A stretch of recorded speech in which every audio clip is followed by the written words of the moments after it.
Tingkatan cinta tertinggi dan hakiki adalah cinta kepada Allah Subhanahu wa taala.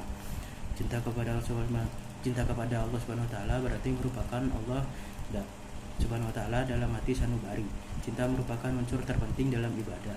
Di samping khauf atau takut dan raja atau berharap, keduanya menjadi perasaan hati yang harus dimiliki setiap mukmin dalam melaksanakan ibadah kepada Allah Subhanahu wa taala. Cinta seseorang kepada Allah akan tumbuh dari pengaruh akal dan jiwa yang kuat akibat pemikiran mendalam terhadap kekuatannya di langit dan di bumi. Seseorang tidak akan memperoleh kesempurnaan iman tanpa mengenal keagungan Allah Subhanahu wa taala, merasakan kebaikan dan ketulusan Allah dan mengakui nikmat-nikmatnya. Allah Subhanahu wa taala telah menetapkan cinta kepada orang-orang beriman sebagaimana firman-Nya dalam Quran surah Al-Baqarah ayat 165 yang artinya, dan di antara manusia ada orang yang menyembah Tuhan selain Allah sebagai tandingnya yang mereka cintai seperti mencintai Allah. Adapun orang yang beriman sangat besar cintanya kepada Allah. Sekiranya orang-orang yang berbuat zalim itu melihat ketika mereka melihat azab pada hari kiamat bahwa kekuatan itu semuanya milik Allah dan bahwa Allah yang sangat berat azabnya, niscaya mereka akan menyesal. Assalamualaikum warahmatullahi wabarakatuh. Saya Rehan Suryantara, absen 28. Di sini saya akan menjelaskan tentang materi takut kepada Allah atau khauf. Secara etimologis, khauf artinya khawatir, takut, atau merasa tidak nyaman. Takut kepada Allah atau al-khauf minallah adalah sifat yang bertakwa, orang yang bertakwa, sekaligus bukti iman kepada Allah Subhanahu wa taala. Menurut Imam Al-Ghazali, takut kepada Allah adalah dapat berupa takut tidak diterimanya tobat, takut terperosok dalam jurang kemaksiatan, dan lain-lain.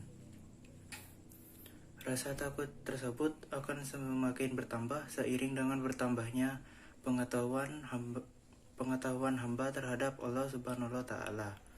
Sebagaimana yang dijelaskan dalam penggalan surat Al-Fatir ayat 28 yaitu innama yakhshallaha min ibadihil ulama, yang artinya di antara hamba Allah yang takut kepadanya hanyalah para ulama.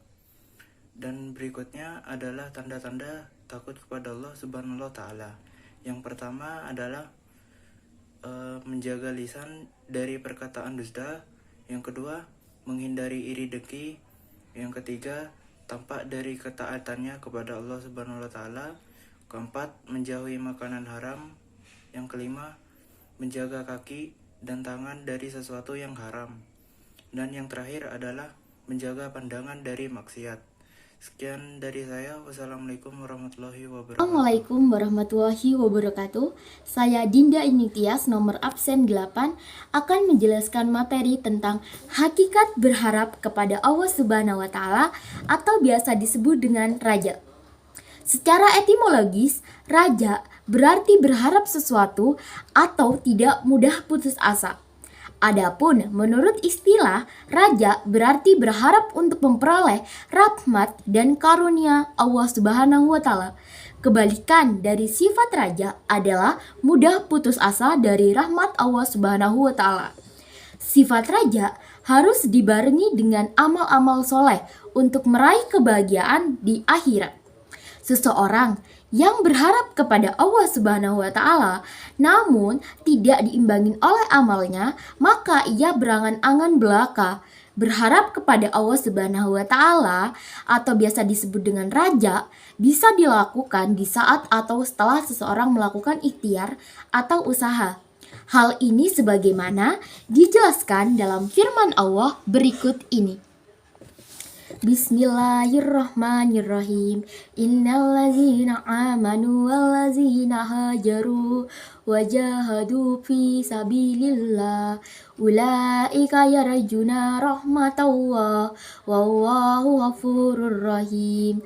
Yang artinya, sesungguhnya orang-orang yang beriman dan orang-orang yang berhijrah dan berjihad di jalan Allah, mereka itulah yang mengharapkan rahmat Allah. Allah Maha Pengampun, Maha Penyayang. Quran Surat Al-Baqarah ayat 218. Ketika seseorang memiliki sifat raja, ia akan bersemangat untuk menggapai rahmat Allah Subhanahu wa taala. Namun, perlu diingat bahwa sifat raja ini harus bersanding dengan sifat khauf. Menurut Abu Ali Al-Rawdabari, khauf dan raja ibarat dua sayap burung. Jika kedua sayap tersebut sama, maka burung tersebut akan mampu terbang secara sempurna.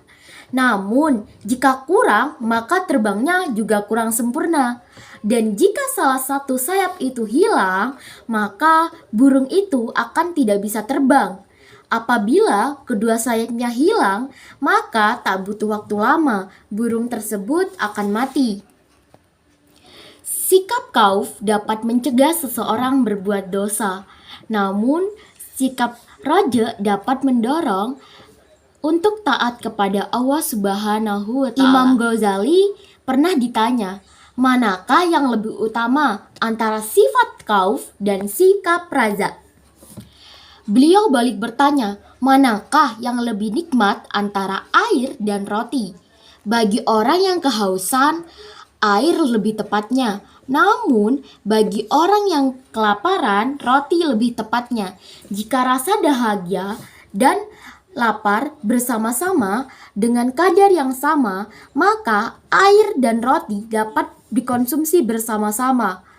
Apabila hati seseorang ada penyakit merasa aman dari azab Allah Subhanahu wa taala, maka obatnya adalah khauf. Sedangkan apabila hati seseorang ada penyakit merasa putus asa, maka obatnya adalah raja. Kemudian, cara menumbuhkan sifat raja. Yang pertama, mempelajari dan memahami Al-Quran. Yang kedua, meyakini kesempurnaan karunia Allah Subhanahu wa taala. Yang ketiga, muhasabah atas nikmat-nikmat Allah Subhanahu wa taala.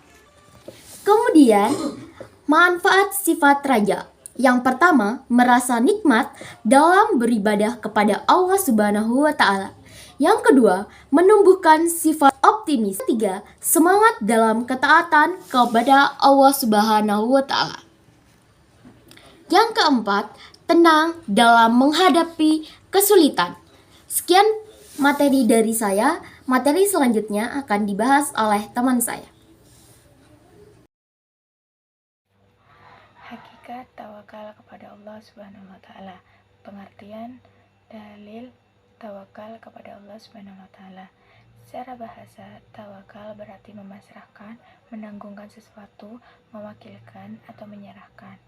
Secara istilah, tawakal diartikan menyerahkan segala permasalahannya hanya kepada Allah. Setelah melakukan usaha sekuat tenaga, seseorang yang bertawakal adalah seseorang yang mewakilkan atau menyerahkan hasil usahanya hanya kepada Allah.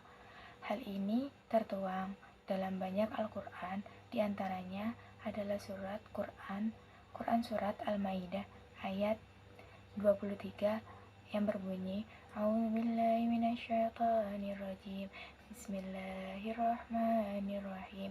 Qala rajulani minal ladzina yatakhafuna an'amallahi عليهم ادخلوا عليهم الباب فإذا دخلتموه فإن كنتم غالبون وعلى الله فتوكلوا إن كنتم مؤمنين. Artinya, berkatalah dua orang laki-laki di antara mereka yang bertakwa, yang keduanya telah diberi nikmat oleh Allah. Masukilah pintu gerbang negeri itu untuk menyerang mereka, yakni penduduk Baitul Maqdis. Jika kamu memasukinya, kamu pasti akan menang. Bertakwalah hanya kepada Allah jika kamu orang-orang mukmin. Quran surat Al-Maidah ayat 23. Manfaat tawakal. Barang siapa, manfaat tawakal dibagi menjadi 4. Yang pertama, yakni diberikan rezeki yang tercukupi. Barang siapa yang bertawakal hanya kepada Allah, maka ia akan dicukupkan rezekinya. Yang kedua, dijauhkan oleh golongan setan. Setan ialah makhluk Allah yang ingkar, yang selalu membujuk manusia ke dalam kesesatan. Hal ini dijelaskan dalam firman Allah yang berbunyi, innahu laisa lahu sultana 'alal ladzina amanu wa 'ala rabbihim yatawakkalun. Artinya, sesungguhnya ya setan tidak memiliki pengaruh orang-orang yang beriman yang bertawakal hanya kepada Tuhan mereka. Quran Surat An-Nahl ayat 99. Yang ketiga, dicintai oleh Allah Subhanahu wa taala. Bertakwalah kepada Allah, bertawakal kepada Allah juga membuat seseorang dicintai oleh Allah. Hal ini dijelaskan dalam firman Allah yang berbunyi, فَإِذَا غَزَمْتَ فَتَوَكَّلْ عَلَى اللَّهِ إِنَّ اللَّهَ لَا يُحِبُّ الْمُتَوَكِّلِينَ. Artinya, kemudian apabila engkau telah membulatkan tekad, bertakwalah hanya kepada Allah. Sesungguhnya Allah mencintai orang yang bertawakal. Quran Surat Al-Imran ayat 159. Yang terakhir, diberikan nikmat yang tidak tara. Allah Subhanahu wa taala akan memberikan nikmatnya berupa kesenangan dalam keadaan yang tidak diduga pada kaum muslim yang bertawakal kepada Allah. Hal ini dijelaskan Allah dalam surat Asy-Syura ayat 36 yang berbunyi, fama utitum min syai'in famata'ul hayatid dunya wama indallahi ghairu wa abqa lil ladzina amanu wa 'ala rabbihim yatawakkalun. Artinya, apapun kenikmatan yang diberikan kepadamu, maka itu adalah kesenangan hidup di dunia. Sedangkan apa kenikmatan yang ada di sisinya Allah itu lebih baik dan lebih kekal bagi orang-orang yang beriman dan hanya kepada Allah, kepada Tuhan mereka bertawakal. Quran Surat Asy-Syura ayat 36.